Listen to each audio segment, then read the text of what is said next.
Hey guys, so today we have an update on a story that I thought was kind of finished because we weren't getting really any updates on it, but now we have some updates and they're conflicting, I guess, but let's just get through it. So, the Blake Lively, what's the name of the book?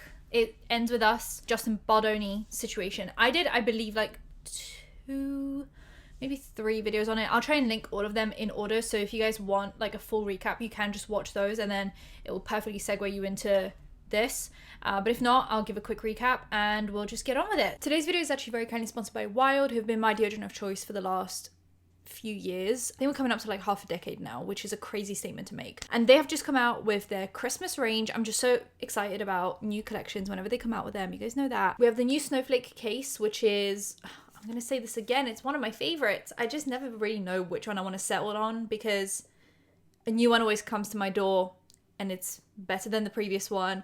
And this always happens. But anyway, this is the Snowflake limited edition case that you can get for the winter season. I think this is glorious. These are the refills that they have come out with for the Christmas season. We have Arctic Ice Queen, we have Enchanted Forest, and Sugar Plum Fairy. Now, my favorite scent out of the 3 is Arctic Ice Queen, which I'll be putting promptly into what I believe is this matching case. Obviously, it's not, but to me it is, which is how we're trying to save the planet. And it smells like peppermint and eucalyptus, which is insane. Oh, it's actually top, middle, and bottom notes is peppermint, spearmint, and eucalyptus. It's sweet, but it's minty, but it's fresh. It's clean. Oh, it's just my favorite. I don't know why I'm so into these peppermint smells, but they're great. They have also recently launched another Emma Bridgewater case. This is the Star case, and it also comes in the body wash option. These are so nice to buy as a present for someone. I would love getting this with a few Christmas refills. So if you are struggling with presents for this year, this might be the best option for you. Obviously, this is a case for life. If you pick one that you really, really love, you can just stick with that one. You can pick from 10 different case options, and there's limited edition ones that come out all the time for different seasons. And you can pick from 14 refill scents, with many also in the sensitive option if you're feeling even more sensitive, but these don't irritate me at all. And if you do buy the Emma Bridgewater case, they will plant 2 trees in the wild forest as a good gesture. So you can feel good picking up one of these. And that is on top of their usual tree planting efforts that they do. I personally love Wild because I love the cases. I love all of the scents. There's never been a scent that I was disappointed by. They always are what it says on the packaging. Like, this is an Arctic Ice Queen. It's what it says on the packaging. It's perfect. I'm never disappointed. They never irritate my armpits. You guys know my history with deodorant. It's not great. No irritation. Beautiful scent for so long. I'll put it on in the morning. I can do anything throughout the day, and I do exercise every single day. Right before I take a shower, I smell myself and I still smell like Arctic Ice Queen and not like something else. Everything is obviously refillable, including the body wash, and comes in compostable refills, which is how we're trying to save the planet. So if you guys want 20% off Wild, you can just use the code OLES2024 or just click the link in description and it will take you right there. So subscribe with the bell icon for engagement. Let's just get into it. It Ends With Us is a movie that is a book adaptation. It's a book written by Colleen Hoover, who is a quite controversial figure in like the book publishing space. And there's a story that actually links to this that people are kind of bringing up as well. I feel like there's so many like different puzzle pieces that link together. So yeah, and the lead roles were given to Justin Baldoni, who played in, what was that movie about Jane the Virgin? He played like the main love interest in that.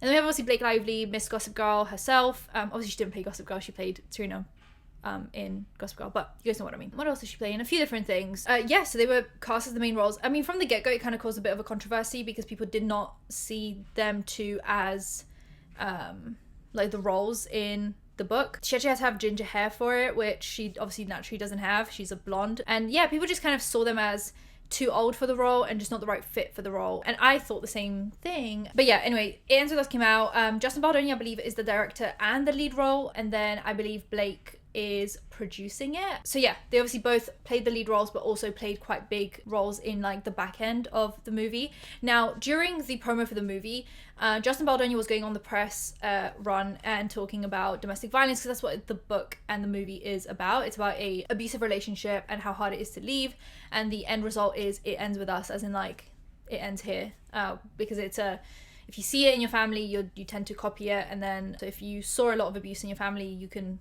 find yourself in a relationship that mimics that. And so the end result of the book is essentially the main character leaves the abusive relationship because she got pregnant. So yeah, he's going on a press run talking about violence in relationships, how women struggle with it, how men are the main perpetrators of mainly physical violence. And so he's obviously doing the press run on his own. That's what people thought was kind of a weird thing, was that he was mainly doing it on his own, but he was linking to a lot of charities, talking about it a lot. Every kind of interview would link back to, you know, what he wants people to take away from this movie, what he wants men to take away from this movie. And then when when Blake Lively was going on the tour, she would do it with other people, sometimes with Colleen Hoover herself, sometimes with the other cast, and she would avoid the topic of domestic violence at all costs, make it actually quite awkward, talk about her hair care line that just came out. The tagline almost that she was putting out there was like, wear your florals, grab your girlfriends and go watch It Ends With Us, as if it's like a cute chick flick, which is, it's definitely not. It's actually kind of a tragedy. She focused on the red carpet on like what dress she's wearing and kind of stuff like that. Now, sorry for raising my voice, I'm going to draw the line here and say that behavior from her wasn't great. I know, people can be deeply flawed people and then also be wronged at the same time. And I think that's what the internet really struggles with, is you are either the villain or you're the hero. You're either liked or you're disliked. You're either a good person or a bad person. The way Blake Lively went about promoting the movie wasn't great, in my opinion. It was quite shallow and it didn't portray the movie as what it actually was. And she didn't talk about the issues of the movie. That does not then give anyone permission to treat her poorly on set, right? So like, we can live in both spheres. And now I'm going to hint at what's happening. There is a lawsuit happening, and in the lawsuit she does mention that she was told to market the movie in a specific way, but we'll go deeper into the claim that's been put forward, the complaint, because I actually have it. It was posted by the New York Times, and I weirdly have a subscription to the New York Times, so I have it for you guys. I know. Anyway, that was the recap. Towards the end of, actually to continue my recap, towards the end of the drama, Justin Baldoni had reached out to a PR team, and I believe it was the same PR team that worked on the Johnny Depp Amber Heard situation. And now, actually, in hindsight, a lot of people think that that was a smear campaign and that we were all turned against Amber Heard by this fantastic PR team that Johnny Depp had, because a lot of evidence wasn't really shown in court, or a lot of people didn't focus on the evidence that Amber Heard had. Now, that's done. That's in the past. People are saying that the same thing is happening here. So let's, so here's the claim. I just wanted to kind of show it to you guys, I guess. So it's read the complaint. Blake Lively v. Wayfarer Studios LLC and all. I'm gonna try and maybe not show a bunch of information because I think it's a bit rude. She's actually obviously suing the studios, and that includes also Justin Baldoni, essentially. So we have complaint for damages for sexual harassment, retaliation, failure to investigate, prevent, and or remedy harassment, retaliation again, aiding and abetting harassment and retaliation, breach of contract, intentional infliction of emotional distress, negligence, false light invasion of privacy, interference with prospective economic advantage. So she's basically saying, not only was I harassed and there was these things happening, there was also a retaliation against me, and there was an interference with me being able to get future roles because now the public hates me. Oh, I don't know if you guys remember, I'm like recapping everything now. When the Blake Lively situation was starting up, that interviewer came out with the interview that Blake Lively did. Now, people are now saying, oh, in hindsight, was it even that bad? Once again, it's like, we don't have to change all our opinions. We can say that Blake Lively was screwed over with this situation and treated poorly, but we can also say that she was kind of a not very kind person in that interview to the interviewer. But did the interviewer also kind of take advantage of that situation and just kind of, you know what I mean, like post it at the right time? Yeah, definitely. The introduction, I'm not going to go through the whole thing because I bet it's loads and loads of pages. Oh, I might actually have to go through most of it. Okay, January 4th, 2024. Prior to resuming filming of It Ends With Us, following the strikes, an all-hands meeting was convened to address the hostile work environment that had nearly derailed production of the film. So obviously, before the strike, they started with the film. Apparently, there was stuff happening, like the hostile work environment, that kind of almost stopped that from going forward. Then the strikes happened, so they all had time to kind of think about it and sit on it, and so when they came back, they had a meeting and they were like, right, no more of this work environment. So attendees of the meeting included Justin Baldoni, who is the co-chairman and co-founder of Wayfarer Studios, the owner of the film, as well as the director, executive producer, and actor in the lead role of Ryle Kincaid, which is obviously Justin Baldoni's main role, Jamie Heath, the chief executive officer of Wayfarer production of the film, Angie Giannetti, the film's representative for its distributor Sony Pictures Entertainment, Alex Sachs, a producer on the film, Todd Black, a producer on the film, and Blake Lively, who played the role of Lily Bloom in the film. I guess she wasn't the producer. Where did I get that from, that she was like producing the movie? I swear for a bit there was a conversation about her like producing the movie, but it turns out that like Justin Baldoni's studio was producing it. and he was like directing it and playing the lead role. Okay, that changes things a bit, I guess. Miss Lively also had the agreed upon right to have a representative present. She chose her husband, given that the meeting was about repeated sexual harassment and other disturbing behavior by Mr. Baldoni and Mr. Heath. So as discussed in detail below, Miss Lively was forced to address concerns about Mr. Baldoni and Mr. Heath's misconduct with them directly, and began doing so months before filming began. The concerns she raised were not only for herself but for other female cast and crew, some of whom had also spoken up. The January 4th meeting occurred only after Wayfarer had rebuffed Miss Lively's efforts repeatedly. Now that makes sense for why, I guess, Colleen Hoover and the bunch of the cast were unfollowing Justin Baldoni. That would add up. So during the January 4th meeting, the parties discussed in detail the inappropriate conduct that Miss Lively, her employees, and other cast and crew experienced at the hands of Mr. Baldoni and Mr. Heath. After the list below was reviewed and discussed in its entirety, all parties present agreed that the outlined conduct would cease. So they all agreed on this. That's crazy that like this was put forward and they all agreed on it, which means that this was all probably happening, because why would you agree to not do something that you were already not doing? So 1, no more showing nude videos and images of women, including producer's wife, to Blake Lively and or her employees. I mean, that is insane. No more mention of Mr. Baldoni's or Mr. Heath's previous pornography addiction, or Blake Lively's lack of pornography consumption to Blake Lively or to other crew members. 3, no more discussion to Blake Lively and or her employees about personal experiences with sex, including as it relates to spouses or others. I mean, that's super disrespectful considering Blake's been married for like, God knows. She's not like having like a hookup, like she's married. No more mention to Blake Lively or her employees of personal times that physical consent was not given in acts as either the abuser or the abused. No more descriptions of their own gender to Blake Lively. No more jokes or disparaging comments to be made to Blake Lively and or her employees about HR complaints Wayfarer has already received on set, or about missing the HR meetings. So they were obviously kind of a bit like, haha, this is all like a big joke, like everyone's uncomfortable by us, it's all a big joke. No more inquiries by Mr. Baldoni to Blake Lively's trainer without her knowledge or consent to disclose her weight. No more mention by Mr. Baldoni of him speaking to Blake Lively's dead father. Very strange. No more pressing by Mr. Baldoni for Blake Lively to disclose her religious beliefs or unassisted sharing of his. If Blake Lively and or her infant is exposed to COVID again, Blake Lively must be provided with immediate notice as soon as Wayfarer or any other producers become aware of such exposure without her needing to uncover days later herself. I mean, that's super dangerous. An intimacy coordinator must be present at all times for Blake Lively on set in scenes with Mr. Baldoni. No more personal physical touching of or sexual comments by Mr. Baldoni or Mr. Heath to be tolerated by Blake Lively and or any of her employees, as well as any female cast or crew without their express consent.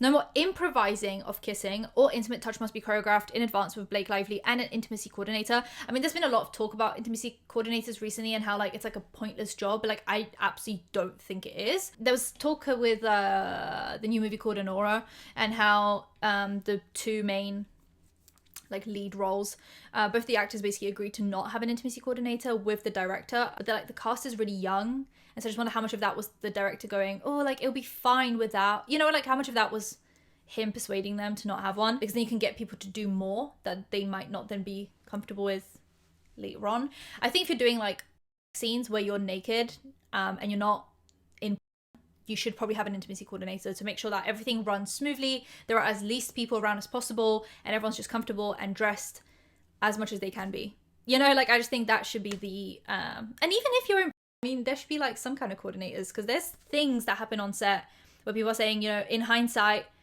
I agreed to this scene and then suddenly this was offered to me and I didn't feel like I could back out. So actually, I'm going to take that back. I think this like when there's like fake or real sex on camera involved, someone should be there to speak on behalf of everyone. Blake Lively to have a representative on set at all times and with a monitor during scenes involving nudity, sexual activity, or violence with Mr. Baldoni. All actors participating with Blake Lively in intimate scenes involving her being in any state of nudity or simulated nudity must be classified as active working actors, not friends of the director or producers, and must be pre-approved by Blake Lively. No more filming of any Blake Lively nudity without a fully executed SAG-compliant nudity rider in place. Any such footage already shot without this rider in place and in direct violation of SAG requirements may not be used without Blake Lively's and her legal representative's prior written consent. Any scene by Blake Lively or any other performer depicting the character of Lily that involves nudity or simulated sex must be conducted strictly in accordance with the above referenced nudity rider and must adhere to the Blake Lively approved script. An intimacy coordinator must be on set for all scenes involving nudity and or simulated sex and must have a monitor to ensure compliance. No monitors to be viewed or accessible on set or remotely during closed set scenes except by Blake Lively approved essential crew and personnel. So like, don't show this around what we filmed nude, because you always catch things that don't make the final cut, like people being nude, or like overly nude. So yeah, that makes sense. No more entering, attempting to enter, interrupting, pressuring, or asking Blake Lively to enter her trailer or her makeup trailer by Mr. Heath or Mr. Baldoni while she is nude for any reason. No more private, multi-hour meetings in Blake Lively's trailer, with Mr. Baldoni crying with no outside Blake Lively appointed representative to monitor. I mean, that sounds manipulative. No more pressing by Mr. Baldoni to sage any of Blake Lively's employees. Producer Alex Sachs to be given standard rights, inclusion, and authority per her job description and as represented to Blake Lively when signing on. Sony must have an active daily role in overseeing physical production for the remainder of the film to monitor safety for cast and crew, schedule, logistics, problem solving, and creative. Engagement of an experienced producer to supervise the safety of the cast and crew, schedule, logistics, problem solving, and creative for any remainder of the shoot. Engagement of Blake Lively approved A-list stunt double to perform Lillian scenes with Mr. Baldoni involving rape and or violence. Blake Lively to perform only close-up work or work from a Blake Lively pre-approved shot list in scenes with Mr. Baldoni, including sexual violence. No more adding of sex scenes or sex or on-camera climaxing by Blake Lively outside of the scope of the script Blake Lively approved when signing onto the project. So I guess he was trying to add things on once she had already said, yeah, I'll do the movie. No more asking or pressuring Blake Lively to cross physical picket lines. No more retaliatory or abusive behavior to Blake Lively for raising concerns or requesting safeguards. An in-person meeting before production resumes with Mr. Baldoni, Mr. Heath, Miss Sachs, the Sony representative, the new producer Blake Lively, and Blake Lively's spouse Ryan Reynolds to confirm and approve a plan for implementation of the above that will be adhered to for the physical and emotional safety of Blake Lively, her employees, and all the cast and crew moving forward. Okay, so they obviously had this meeting and they obviously discussed at length what they were going to do and release safely and successfully. And it was production of the film resumed on January 5th. So they had this meeting on January 4th. They had this list of protections. They all agreed to it. And then production of the film resumed on January 5th, literally the next day, and concluded on February 9th. So it took just over a month, and the film has been a resounding success. It actually did. It did great at the box office. Leading up to and in connection with the release of the film during the summer of 2024, Miss Lively and fellow cast members promoted the film in accordance with the marketing plan created and delivered by the film's distributor Sony, which is summarized in the talking points attached as Exhibit C. So they were under a contractual obligation to render promotional services in accordance with the marketing plan. So Miss Lively and other cast members had to talk about the film, I'm assuming, in a light and airy and breezy way. The marketing plan directed the cast to focus more on Lily's strength and resilience as opposed to describing the film as a story about violence, and to avoid talking about this film that makes it feel sad or heavy.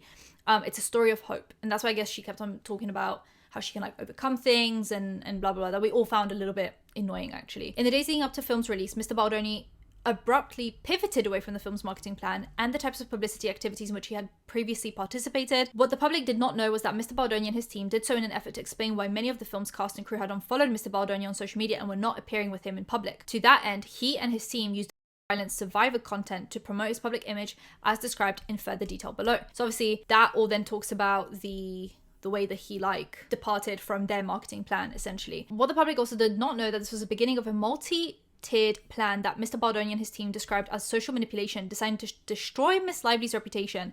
The plan was backed by virtually unlimited resources. Apparently they also said that they were prepared to spend $100 million to ruin the lives of Miss Lively and her family, and so they then embarked on a sophisticated press and digital plan in retaliation for Miss Lively exercising her legally protected right to speak up about the misconduct on set, with the additional objective of intimidating her and anyone else from revealing to the public what had actually occurred. And then obviously around July he ended up getting a publicist, Jennifer Abel, and so they all talked about they had like communication about how to create this negative buzz around Blake Lively. And so there's actually they've included in this complaint different texts between the people in question, so the publicist and Mr. Baldoni and people at Wayfarer, the production company. So their full thing was the proposal, I guess, to Mr. Baldoni, which was a website to discuss, I guess, Blake Lively, a full Reddit, full social account takedowns, full social crisis team on hand for anything, engage with audiences in the right way, start threads of theories, creation of social fan engagement to go back and forth with any negative accounts, helping to engage narrative and stay on track. I just wonder how often this happens when we are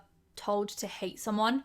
I wonder how often that is just like a PR team. Probably most of the time. All of this will be most importantly untraceable. So, I mean, it all looked pretty natural. The plan went well beyond standard crisis PR. What Miss Nathan proposed included a practice known as astroturfing, which has been defined as the practice of publishing opinions or comments on the internet, in the media, etc., that appear to come from ordinary members of the public, but actually come from a particular company or political group. Right, so here's some text. We have Justin Baldoni saying, "Morning, not in love with the document they sent, not sure I'm feeling the protection I felt on the call. This is the first time I've personally gone through scenario planning with them, so I think let them discuss the thinking behind the document and the actual process and protocol of how they implement these things. That's the most important part of this, is how quickly they can shut things down and place stories in your favor. Be honest on this call and let's give real feedback to each point." Yeah, it just feels very much like there is not much defense, and also them feeling strong, like she's going to do something just a bit concerning what everyone had originally thought. So initially, Mr. Baldoni expressed concerns that the written plan was insufficiently aggressive to protect him. They kind of were going to go a bit more gentle, and he was like, no, I feel like that's not going to do it. Anyway, so we have more text between Jennifer and Melissa. We have, "You can of course do that, but I do think he needs to know. I'm going to confidently send you something he's texting me and Jamie on the side just to arm you before this call. I think you guys need to be tough and show the strength of what you guys can do in these scenarios. He wants to feel like she can be buried. Of course, but you know, when we send over documents, we can't send over the work we will or could do, because that could get us in a lot of trouble. We can't write it down to him. We can't write, we will destroy her. We will go do this. We will do that. We will do this. We will do this. He has to look at it as an information document for us to be armed with. That's all. Imagine if the document saying all the things that he wants ends up in the wrong hands. Well, it surely did. Surely did. You know, we can bury anyone, but I can't write that to him. I will. I'll be very tough," is what she said. Then we have these texts, and Justin sent in a thread about Hailey Bieber. Like, there was definitely a hate campaign between Hailey and Selena that I didn't agree on, because I didn't agree. You guys know that. But anyway, so there's like a tweet that says, "Hailey Bieber's history of bullying many women, not just Selena Gomez, throughout the years." And it was like a thread with 100,000 likes or something, right? And Justin sent that in and said, "This is what we would need." Yes, I literally just spoke to Melissa about this on the break, about what we discussed last night for social and digital, focused on Reddit, TikTok, Instagram, which that they did. In the weeks and months that followed, with the direction and approval of Wayfarer and Mr. Baldoni, the team engaged in sophisticated, coordinated, and well-financed retaliation plan. So then we have some more text. We have, "Hi team, so far extremely limited pickup on Daily Mail or Page 6. We'll continue to keep an eye out and send pieces as needed. But so far it's been steady coverage on pure speculation. We've also started to see a shift on social, due largely to Jed and his team's efforts to shift the narrative towards shining a spotlight on Blake and Ryan. Again, we'll continue to send links and screenshots, but wanted to send an update in the meantime." The majority of socials are so pro Justin, I don't even agree with half of them. Lol. Well, that's interesting. He doesn't realize how lucky he is right now when you press on him just how fucking lucky. The whispering in the ear, the connotations like Jesus fucking Christ, other members feeling uncomfortable watching it. I mean, there was just so much. So yeah, that is about how he was super lucky that the stories of him being inappropriate on set weren't getting picked up as much, because they were buried by all the stuff that was negative about Blake, essentially. Less than 1 week later, they again bragged about how they had shut down stories regarding HR complaints on set. So she remarked that this went so well, it was genius. So, okay, we have the 4 majors standing down on HR complaint. And then they've linked kind of like a Daily Mail article. So it was a string of hard-to-watch videos that have surfaced following tone-deaf Q&A to promote It Ends With Us, could tarnish 36-year-old star's golden Hollywood image for good. To which Miss Ava responded, "Wow, you really outdid yourself with this piece." And Miss Nathan replied, "That's what you hired me, right? I'm the best." Well, this is crazy. It's interesting to finally see the inner workings of Hollywood. Like, with stuff like this that comes out, we really see how things happen if you have a lot of money. So yeah, it was, the purpose of the social manipulation plan was twofold, aimed both A, to conceal the pattern of harassment and other misconduct by Mr. Baldoni, Mr. Heath, Wayfarer, and to B, retaliate against Miss Lively by battering her image, harming her businesses, and causing her and her family severe emotional harm. And then yeah, we talk about inappropriate and unwelcome behavior towards Miss Lively and others on set. So they talk about how he launched this kind of production company that he has. So yeah, during that time, Miss Lively and other cast and crew experienced invasive, unwelcome, unprofessional, and inappropriate behavior by Mr. Baldoni and Mr. Heath. Because Mr. Baldoni and Mr. Heath held all leadership positions on the production, they answered to no one and brushed off or ignored the concerns Miss Lively and others expressed. Where was this story from that she was the producer of the movie? Am I misremembering that? Because I was convinced that she was supposed to be the producer of the movie and he was the director. Like, wasn't that a story? Is that once again just a story that they like put out there to make her look like she had like more say in what was going on? Because turns out that she just played in the movie and it was his production company and he was the director. Mr. Baldoni ignored well-established industry protocols in filming intimate scenes and exploited the lack of controls on set to behave inappropriately. So they failed to adhere to guild rules as well as Miss Lively's contract and standard industry safety protocols with respect to nudity and intimate scenes with the Screen Actors Guild, so SAG, and the American Federation of Television and radio artist, so SAG-AFTRA, I don't know why I split this up, acknowledges place performance in uniquely vulnerable situations. Such safeguards ignored by Wayfarer include providing performance with appropriate notice of nudity and stimulated sex, and ensuring that 1. Consent is given free of pressure and coercion. 2. Signed nudity riders are in place, spelling out the parameters of nudity and stimulated sex scenes. 3. Safe and secure working conditions that are not detrimental to a performer's health, safety, morals, and career. And 4. The use of intimacy coordinators to observe intimate scenes. So there was no protections in place, so then Mr. Baldoni would improvise physical intimacy that hadn't been rehearsed, choreographed, or discussed with Miss Lively. With no intimacy coordinator involved, Mr. Baldoni discreetly bit and sucked on Miss Lively's lower lip during a scene in which he improvised numerous kisses on each take. Mr. Baldoni insisted on shooting the full scene over and over again, well beyond what would have been required on an ordinary set and without advance notice or consent. So on another occasion, they were filming a slow dance scene for a montage in which no sound was recorded. Mr. Baldoni chose to let the camera roll and have them perform the scene, but did not act in character as Ryle. Instead, he spoke to Miss Lively out of character as himself. At one point, he leaned forward and slowly dragged his lips from her ear down to her neck as he said, "It smells so good." None of this was remotely in character or based on any dialogue in the script. None of this was remotely in character or based on any dialogue in the script, and nothing needed to be said because, again, there was no sound. Mr. Baldoni was caressing Miss Lively with his mouth in a way that had nothing to do with their roles. And then she later objected to that behaviour, to which Mr. Baldoni's response was, "I'm not even attracted to you." Okay, well that's concerning, isn't it? So he then inserted improvised gratuitous sexual content and or scenes involving nudity into the film, including for an underage character in highly unsettling ways. So she signed on to the movie based on a draft of the script. And then he, without her consent, added graphic content, including a scene in which Miss Lively was to orgasm on camera. She then objected to these additions, and then he insisted he had added them because he was making the film through the female gaze. Although he agreed to remove the scenes, he made a last-ditch attempt to keep one in which the couple orgasmed together on their wedding night, which he said was important to him because he and his partner simultaneously during intercourse. Okay, but you're not Ryle. So Mr. Baldoni then intrusively asked Miss Lively whether she and her husband simultaneously during intercourse, which she found invasive and refused to discuss. On the day of shooting the scene in which Miss Lively's character gives birth, he and Mr. Heath suddenly pressured Miss Lively to simulate full nudity despite no mention of nudity for the scene in the script, her contract, or in previous creative discussions. He insisted that women give birth naked and that his wife had ripped her clothes off during labour. He claimed it was not normal for women to remain in their hospital gowns while giving birth. Miss Lively disagreed but felt forced into compromise that she would be naked from below the chest down. Camera was almost switching off. I don't know where I ended off. Oh, birth scene. I mean, she's had like 3 kids. I'm sure she knows how women give birth. Like the fact that a man was like explaining to her how women give birth, you know? Oh my god, these people are crazy. When the birth scene was filmed, the set was chaotic, crowded, and utterly lacking in standard industry protections for filming nude scenes, such as choreographing the scene with an intimacy coordinator, having a signed nudity rider, obviously all the stuff that we already talked about, or simply turning off the monitors so the scene was not broadcast to all crew on set and on their personal phones and iPad. This is why I could never be an actress. What the hell does that, like, what is going on?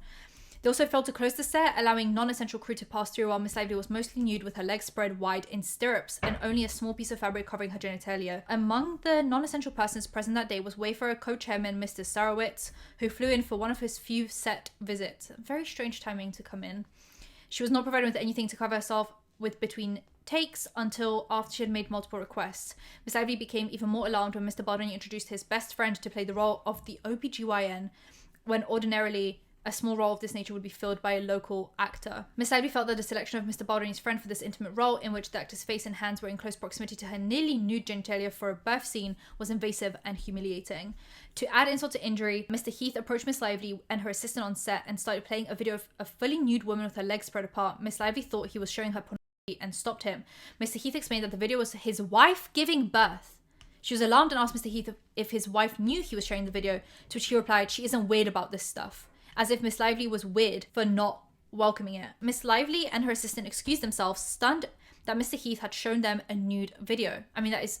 the fact that it was his wife. Mr. Baldoni added a detailed scene to the film in which the underage version of Miss Lively's character Lily loses her virginity. In both the book and the script for the film, there was no sex scene. Instead, the details about this moment were left to the audience's imagination.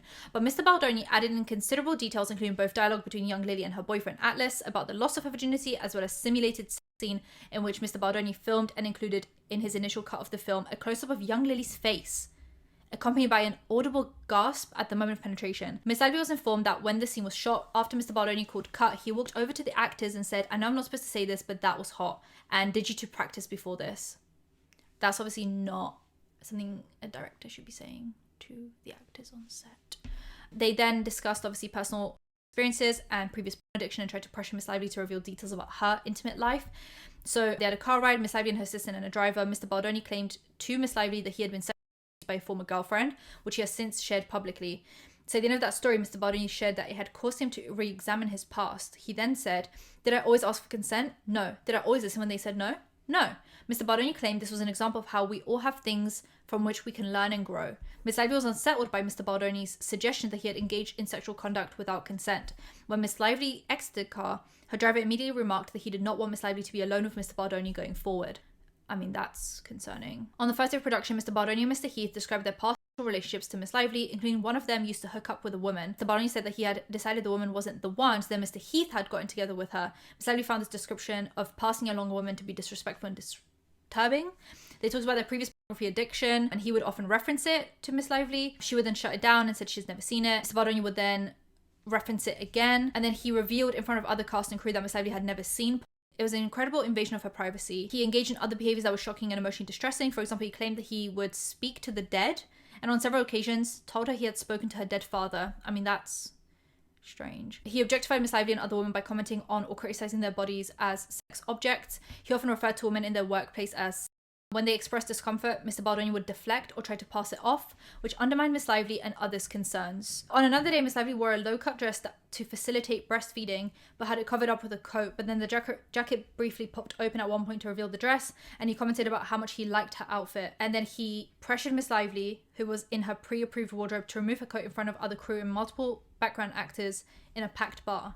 He wanted to see her onesie under the coat because it was zipped low to reveal her lace bra. Consistent with past practice, he said, "I think you look in a tone that made her feel ogled and exposed." And apparently, because of his behavior, on May 29th, 2023, another cast member lodged a harassment complaint about Mr. Baldoni's gross and unwanted comments towards her and others. And then she tried to have a meeting about other behavior, but that meeting turned into another violation. Rather than an ordinary meeting time and place, Mr. Heath arrived unannounced to Miss Lively's hair and makeup trailer while she was topless and having body makeup removed by makeup artists. When she told him that she was almost done and they could meet once she was clothed, he insisted that if she didn't allow him into the trailer to speak to him in that moment, then there would be no meeting with the other producers. So she reluctantly agreed, and then he kept his back turned. But a few minutes into the conversation, Miss Lively noticed that Mr. Heath was staring directly at her while she was topless. When she called him out for it, he brushed it off as a habit of wanting to look at a person while speaking to them. So yes, obviously a lot going on. Then the COVID thing happened. I'm not going to go over that. That almost feels like the least of the worries, and that's a crazy statement to say, that giving COVID to a baby is like the least of the worries, but we'll just go past that. HR complaints, COVID. Yeah, I think we can kind of call that there. But then there's more text from Justin to Jennifer. "Hey, just landed. What is the TikTok strategy? I'd like you guys to stop posting me only talking about and clips and why this movie is so important." The fact that we got played so hard. Oh my God. Justin to Jennifer, also, I need you guys to really be on all the stories I'm tagging in. I think you should let all people DM me so you can see people's reactions to the film, and I can be reposting everything. These next 36 hours are crucial, and we need to be on it, looking at everything, finding the most emotional touching content from survivors supporting this film and reposting. You should be finding survivors sharing their stories and amplifying them on my page and on my TikTok. Then there was from Justin to Jennifer again. "Hey guys, one thing I think I want to do is the Dr. Armand show. Matt, I know you have feelings about it, but his practice saved my friend Miranda's life a few months ago. With everything going on, I want to have an offensive move showing my neurodivergence and some of the attributes that come with it so I can start talking about it. Most anything that I've been accused of is social awkwardness and impulsive speech, and I think me sitting down with him and just looking at my brain and talking about some of those things will be helpful for me." So now he's going to be like, "I'm neurodivergent and that's why I harass women." Like, that's not correct. Just because you're neurodivergent doesn't mean you're a Come on now, and also shouldn't be an excuse, right? Like, we shouldn't just justify that, even if it is the case for him, but I just know it's not. He's just a creep. The next day, even though Miss Nathan and Tag had already begun performing work on behalf of Wayfarer and Mr. Baldoni, Miss Nathan texted a text chain with Miss Abel and Mr. Heath providing pricing quotes ranging from $75,000 to $175,000 for Tag's crisis mitigation services, and that's for a 3 to 4 month period and includes a bunch of stuff like full Reddit, full social media takedowns, blah, blah, blah. And then you can do 25,000 per month for minimum of 3 months as it needs to seed, same as above. This will be for creation of social fan engagement to go back and forth with any negative accounts, helping to change narrative and stay on track. And then we have from Melissa to Jennifer. "So incredibly glad that the press went so well today. And from what I know, Justin felt incredibly supported. He's lucky to have you all. We took the day today to do some research and get digital quotes in from the two teams we use that get the best results. As you're both aware, we are in a predicament that we just do not know the outcome of right now. Saying that full transparency is key here. We have seen the most innocuous issues turn giant due to socials, or the hugest crisis have no effect on socials whatsoever. You just cannot tell at this stage, but Blake Lively does have some of the Taylor Swift fan base, so we'll be taking it extremely seriously, right? So then, like, obviously the Taylor Swift aspect of things. We also understand audiences not solely Justin Baldoni's fan base, but the studio, so it is covering all bases time. These are written so poorly, or I'm just reading them wrong, who knows. Anyway, quote 1, quote 2, all of this will be the most importantly untraceable. There is a lot more to both of these quotes, but easy to discuss via phone in terms of capabilities and what I have personally experienced in and out of crisis scenarios. That's obviously the plan that they had. And then we have from Jennifer to Jamie Heath. Thanks for the call. Confidentially, I'm out to dinner with a friend of 12 plus years who writes for People's Magazine, Fox News, In Touch, Us Weekly, and she's fully briefed on the situation and is armed and ready to take the story of Blake weaponizing feminism to any of her outlets. The minute we give her the green light, she hates Blake, has heard this story before, and will do anything for us. Just FYI. Okay, I guess we'll just never read any of these publications ever again. What the So Jennifer to Melissa, you can of course do that, but I do think he needs to know. I'm going to confidentially send you something. He's texting me and Jamie on the side just to arm you before this call. I think you guys need to be tough and show the strength of what you guys can do in these scenarios. He wants to feel like she can be buried. Obviously that's going back to a text I read before. Then we have Jennifer to Melissa. I'm having reckless thoughts of wanting to plant pieces this week of how horrible Blake is to work with, just to get ahead of it. She's putting us through hell. Same. I might already off the record spoke to the editor Daily Mail because she's my friend. She's ready when we are. I think we really need to put the social combat plan then into motion. So do I. And then obviously some more. I can tell you've done a lot of work here. Jennifer to Melissa. Jennifer to Melissa. Nothing about being unsafe. Fat comments. Sexual. Thank God. And that's about, I'm assuming, the article on like page 6 that came out that said the reason why Blake Lively felt uncomfortable is because of that comment to the personal trainer about her weight, when in reality there was nothing about her feeling unsafe or sexual. So they were like, oh, it's all just talking about how fat she feels, but not about feeling unsafe, thank God. When in reality, the whole thing wasn't, hey, you're making me feel fat because you're asking about my weight. It was like, I feel uncomfortable because A, B, C, and D. And that was just like an aspect of it that the news willingly omitted. Isn't that interesting? So then Jennifer to Melissa, so are we in the clear now? Did we survive? We survived. All press is so overwhelming. We've confused people. So much mixed messaging. It's actually really funny if you think about it. I really think the worst is over. I do think the next few months definitely will be a tiny bit bumpy, but not cancelled. Yes, I had some people text me too, and I just didn't respond. The narrative online is so freaking good, and fans are still sticking up for Justin, and there literally has been no pickup of these 2 articles, which is actually shocking to me. But I see this as a total success, as does Justin. You did such amazing work. Narrative is crazy good. So did you. The majority of socials are so pro Justin. I don't even agree with half of them. Lol. We are crushing it on Reddit. Jed. You guys will love this, and it's a TikTok, basically saying that Blake needs to divorce Ryan because he's made her into a meme. He's ruining her biggest movie of the year, forcing her to ostracize Justin, rewriting the script, etc. And socials are really ramping it up. It's actually, oh my God, Melissa to Jennifer. It's actually sad because it just shows you have people really want to hate on women, but you guys are like being paid to facilitate that with a lot of money and different media publications. Hi team, so far extremely limited pickup on Daily Mail. We've already talked about that. Oh my God. Every time I want to stop reading, there's just more there that I need to talk about. Then there were like allegations and small things being put out on socials that weren't making many moves. I guess people weren't picking it up, but they were picking up on them and kind of panicking over them. Someone said, I'm assuming that is not true in the slightest. The girl is on the very dangerous crusade to more followers. Either way, we've flagged to Jed and his team for more serious action on the social side. We'll monitor heavily for any shift in narrative seen based on this narrative, Ari, My Last Days, and any other commentary on it. And then from Jennifer, so this girl is claiming that Justin invited her up to his hotel room years ago. I didn't want to share the vid, but someone did a screen record, and this is her account, so you guys can look at it. Part of me wants someone, his former assistant, to comment and say this never happened. Ridiculous. Let's chat to Jed as well on this. Hey guys, Ari the TMZ thing, Ari the HR complaint. Our understanding is that 2 were from Blake and blank.